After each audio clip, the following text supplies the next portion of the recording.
characters? The names, yeah, names are hard. I don't have any easy answer for that. I vastly envy someone like Jack Vance, who I think has just a magical gift for names. One of the things I love most about Jack Vance is the character names and the place names. They're just, I don't know, they're just wonderful. They just ring off the ear. Tolkien was similarly gifted, you know. You read some of that and you say, well, it's like Tolkien has like 3 names for everything. And, you know, this is what the elves call it, this is what the dwarves call it, this is what the men of Westerness used to call it 1,000 years ago, but today's men call it something else, you know. And, you know, it's like a hill. So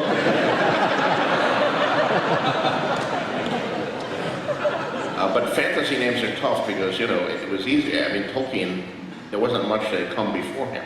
And he was also a linguist. He spoke languages, he spoke Old Norse and Old English, and was familiar with linguistic theory. I don't have any of that stuff. And I have all this other fantasy stuff that's come between Tolkien and my work, and these guys have like used all the good names, you know. So. Okay, here I have some mountains. What do I call them here? The Misty Mountain. No, Tolkien used the Misty Mountains. The Pointy Mountains. No, that's stupid. The Rocky Mountains. The Rocky, that's good. Wait a minute, this really is Rocky Mountains. You know, so when I come up with something that I hope is cool, like the Frost Fangs, which I came up with for my mountains, that's good. I like that. Ooh, Frost Fangs. No one's thought of that before. I think that's good.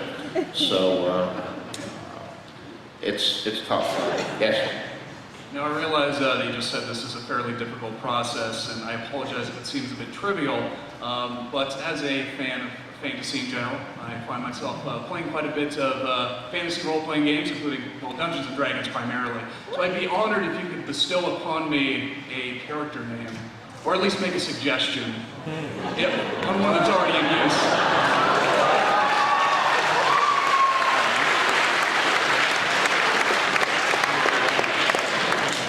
I'm really afraid I don't know you well enough to. I mean, the name needs to fit the character. Let's see. Well, I can assure you that I'd make it fit. Well, what's your favorite family? I guess I'm kind of I gotta stay true to the Stark family. The Stark family. Okay, well, the Starks are Northerners. They're descended from the first men, so the name should probably be something short, blunt, that also describes something like stark or stout or blunt. How about blunt?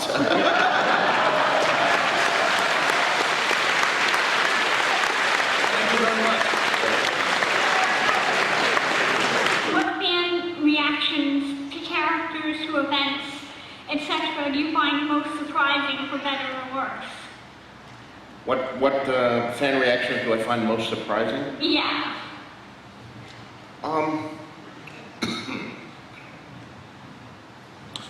Well, I guess I find the level of dislike for some characters surprising.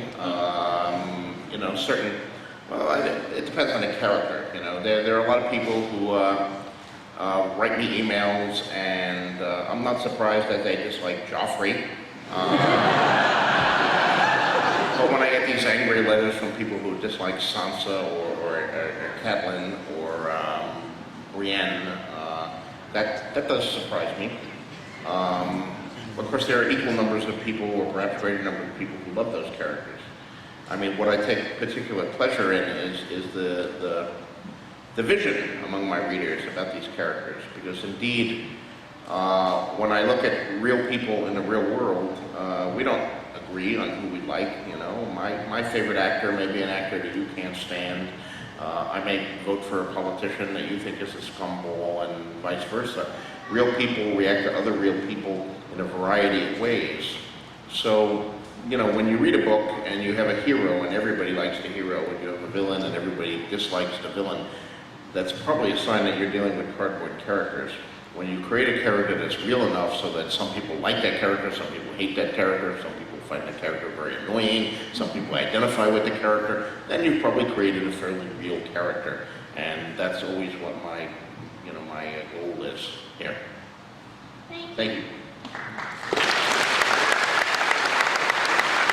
Well, and on that note, in the last book, you mentioned that there were a lot of rewrites. What character vexed you the most and made it into your virtual trash more than any of the others? Is there one particular, or were there many?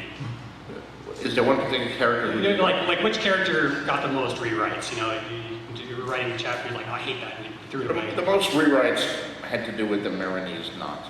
So it really, the whole host of characters who gathered around Marine, you know, I kept restructuring those chapters, trying to decide what was the optimal dramatic order for people to arrive, and before this event, no, we get her after this event, or because it would change this event if it was before this event, and I wanted it to happen this way. No, it shouldn't happen that way, it should happen the other way.